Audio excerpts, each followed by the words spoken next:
విధేయత కలిగటం వల్ల నీకున్న శ్రమల నుంచి విడుదల పొందుతావు. దేవునికి స్తోత్రం. ఆయన కుమారుడై ఉంది, ఆయన దేవాది దేవుని కుమారుడైన ఆయనకి ఎందుకండి ప్రార్థన చెప్పండి? ఆయనకి ఎందుకు అసలు నాకు అర్థం కాదు. కానీ దేవుడి కుమారుడికి ఎందుకు అయ్యే ప్రార్థన?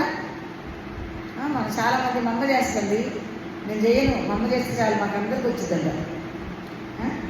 ఇది మా నాన్న చేస్తాడండి, మా నాన్న చేస్తే చాలు మా అందరికీ ఆశీర్వాదం ఉంది.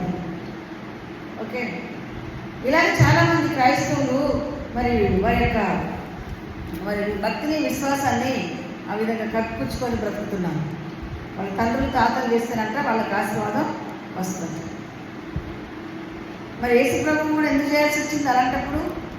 ఆయన దేవుడి కుమారుడు, అసలు ఆయనకి ఎందుకు ప్రార్థన?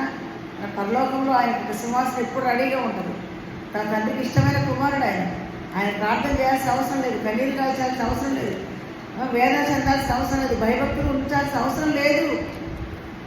కానీ ఆయన శరీరధారిగా ఈ లోకంలో మనలాగే మన కోసం మనలాగా మారిపోయాడు. ఆయన దేవుడికి మహిమ చెల్లించండి. ఆయన శరీరాన్ని ధరించుకొని లోకానికి వచ్చి ఆయనలాగా మనం కూడా ప్రార్థనలు, యాచనలు, భయభక్తులు కలిగి ఉండి విధేయత చూపించే తండ్రికి అంగీకారం అవ్వాలని చెప్పి యేసు ప్రభు కూడా గొప్ప ప్రార్థనలు ఈ భూమి మీద జరిగించారండి.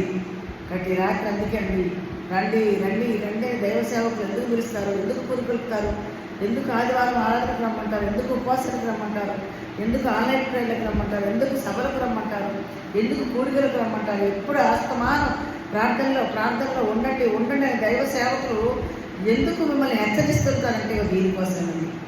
ఆనాడు యేసు ప్రభువే ఉన్నారు, చేశారు. మనం చేయొద్దా? మనం ఆ విధంగా దేవునితో సావాసం కలిగి ఉండొద్దా? ఉండాలండి. అందరం కూడా దేవునితో సావాసం కలిగి ఉండనట్లుగా దేవుడే మనకు సహాయం చేయను. హల్లెలూయా.